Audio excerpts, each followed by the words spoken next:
In the video, Jason suggested researching multiple dealerships so you have options if negotiation falls through. Shopping elsewhere would be the buyer's BATNA. Jason also advised to only present one offer. This offer would be the buyer's resistance point since they are not willing to present a higher offer. Further research from unhaggle.com suggests telling the salesman that if they can meet your price goal, you will buy the vehicle immediately, and if not, you will visit another dealership. In this scenario, the price you give the salesman is your resistance point, and going to another dealership is your BATNA. Whichever way you phrase it, experts consistently suggest knowing when to walk away and knowing what your other options are. It is crucial to establish your BATNA and your resistance point prior to beginning a negotiation.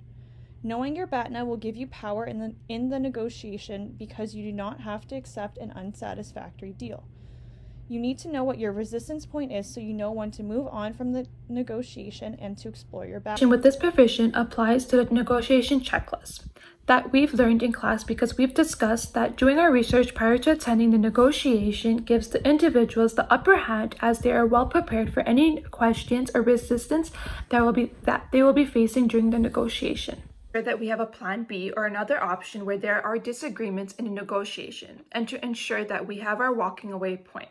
Being able to walk away from a negotiation is the most powerful weapon, especially when you're trying to buy a car. Prior to the negotiation, such as looking into another car dealerships or websites, such as Auto Trader, we are able to determine with a fair and reasonable price of what car is and what is the value. We need to be able to understand the other side, in which case it is the salesperson. It is highly important because we need to know what the other side is, BATNA is, and what is the resistance points if they have any. By doing this, we are able to use this as leverage. In terms of the situations we've discussed in class of importance of understanding what topics or questions we should avoid during this negotiation. What's the timeline and who's more likely to get impatient during this? The relationship aspects of the checklist is also very important. However, in buying a car negotiation, it's usually a one-time negotiation and the outcome is very important. So negotiations within this profession, so as a car salesperson, it applies to what we've learned in class because our initial offer is what sets the tone of the negotiation. As a buyer, you would need to be very confident in determining the initial offer while being at the same time realistic about it. You also need to have an understanding of the other party's interests and goals that will also make it slightly easier for the negotiation to pull through.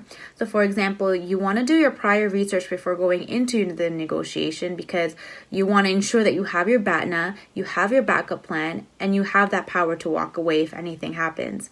In class, we've also learned various gambits and by lowballing or highballing depending on the situation of the negotiation, which in this case, as a buyer, you want to be able to lowball as much as you can to give room for negotiation. If you're the seller, your opening offer should never be lower than the goal that you set, whereas if you're the buyer, the opening offer should never be higher than the goal that you set. So I'm going to talk about the two different types of negotiations. So there's distributive and integrative negotiations. So distributive negotiation is a form of negotiation that consists of a win-lose scenario in which the outcome of the negotiation is more important than the relationship, whereas integrative negotiation consists of a win-win situation where the relationship is more important than the outcome. So for this assignment, we're doing a car deal. Based on the video that we saw, it's clear that they use a distributive negotiation approach, as do many other people in car deal negotiation situations. It's just the one that just makes more sense because obviously you want to get something for the cheapest price possible and the highest quality possible.